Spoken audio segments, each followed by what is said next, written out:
Hello. This week's episode is The Gift, which is an essential Jesus narrative, I think. It's shot on an indoor stage, but that doesn't stop you from using any vultures. They got hold of some vultures, and they used them in several shots, just sort of sitting on branches, looking around, doing vulture things. I guess they had a decent animal wrangler over at CBS. So, how do we set up such a fanciful tale? Well, we do an exposition dump. We need to move the story along and tell what's happened so far.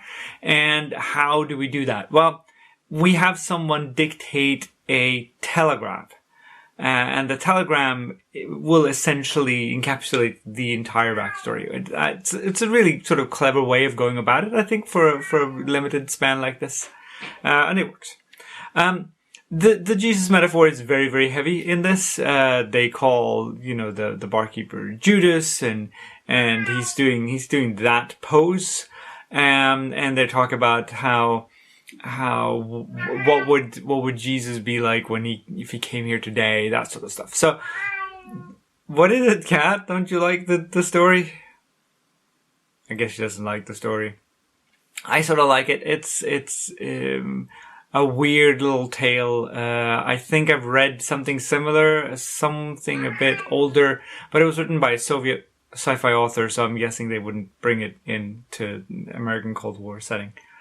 When they finally shoot the stranger with all of the guns, we don't see any actually fire. We only see one trigger being depressed, but the noises are of a firing squad. He has no new bullet holes. He just falls back and he has the one because it's a lot of extra work. We don't want to do that.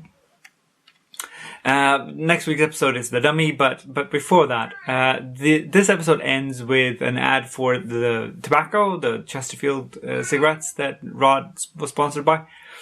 And normally it's just him talking about how yada yada, it tastes good, it's nice tobaccos, whatever it is. But this one actually has production value in it. It has this, the logo sliding in to cover his face. And then it makes a voice change where they put reverberation on it as if he was talking behind an echo.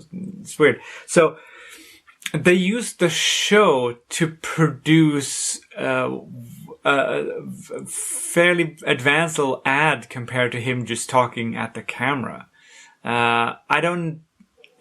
Chesterfield was in like one or two episodes as well where they actually, smoked it and showed off the packaging, but normally it's just Rod talking about this cigarette. Tragic sort of coincidence of this story, just sort of a piece of trivia. So the stranger was supposed to give the gift of a vaccine for cancer. And the guy who plays Manolo, the Judas character, he actually died of cancer in 2012, I think it was. We will see each other again for The Dummy, and take care until then.